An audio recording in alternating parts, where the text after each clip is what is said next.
targeted teaching.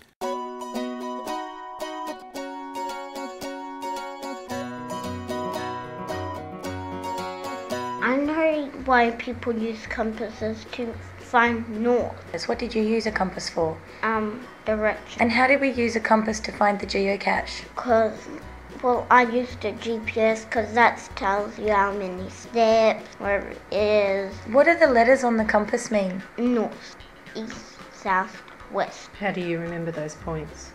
Never eat soggy Weet-Bix. My sister taught me. And what do you know about maps and compasses? They tell you how many steps, where it is.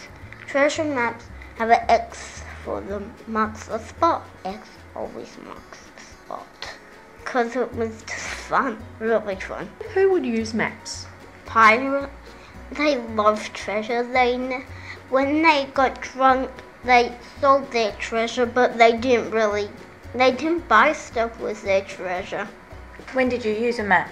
In the classroom. Did you draw a map? Yeah, draw arrows.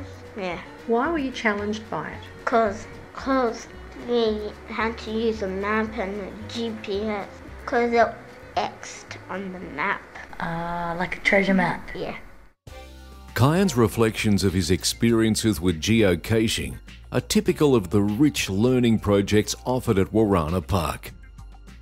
The real-life nature of the project allows students to work collaboratively with children of different ages to find their buried treasure. The reflections of Simone, a classmate of Kyan, conclude this video. During rich learning projects, the teacher's role is that of mentor and facilitator, scaffolding the learning as students grapple with the challenges facing them. Vygotsky writes that what a child is able to do in collaboration today, he will be able to do independently tomorrow.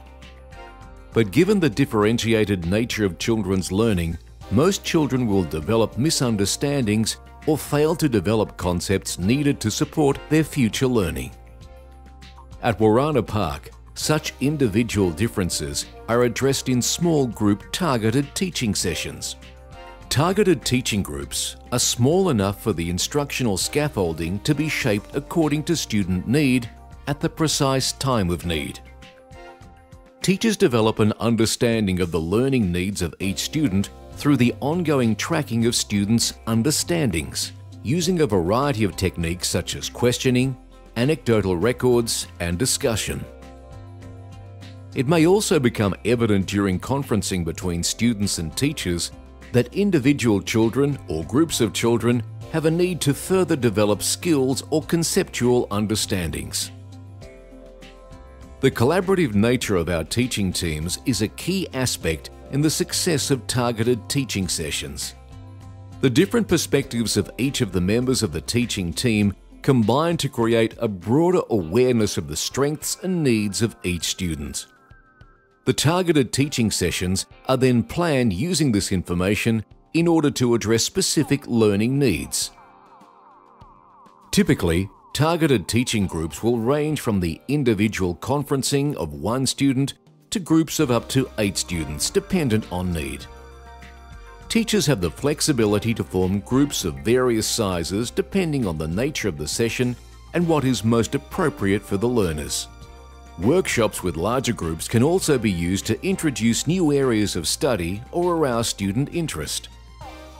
Each learning community has access to smaller physical spaces designed to support small group learning experiences and to limit any audio or visual distraction. Because of the small group structure, students are able to gain confidence and understanding without the pressure of being in a larger group. They are able to develop a greater level of trust and rapport with the teacher. As the session progresses, teachers are able to gauge the level of students' skills and understandings and adjust the degree of scaffolding accordingly. The need and direction for further target teaching sessions also becomes evident. It may be useful for some children to participate in a series of related sessions, while others may benefit from a single session. Targeted teaching is a dynamic teaching and learning structure that is appropriate at all year levels for the introduction and extension of a range of skills and understandings.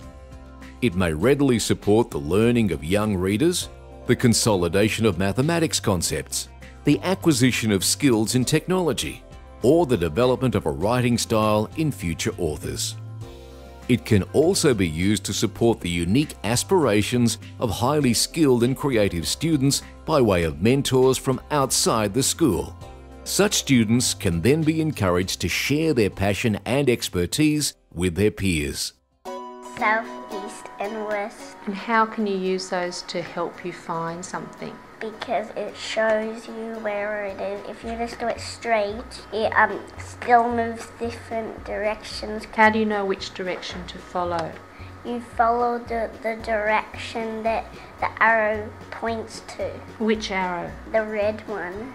We went in the car and we with the compass told us which way to go. We got out of the car and we walked a long way, and then it told us it's somewhere around here, and we looked, and some of the grade 5/6s found the geocache, and then we wrote our name in it, and we swapped the yo-yo for a car Why do people use maps? so they can find things. How do you use a map?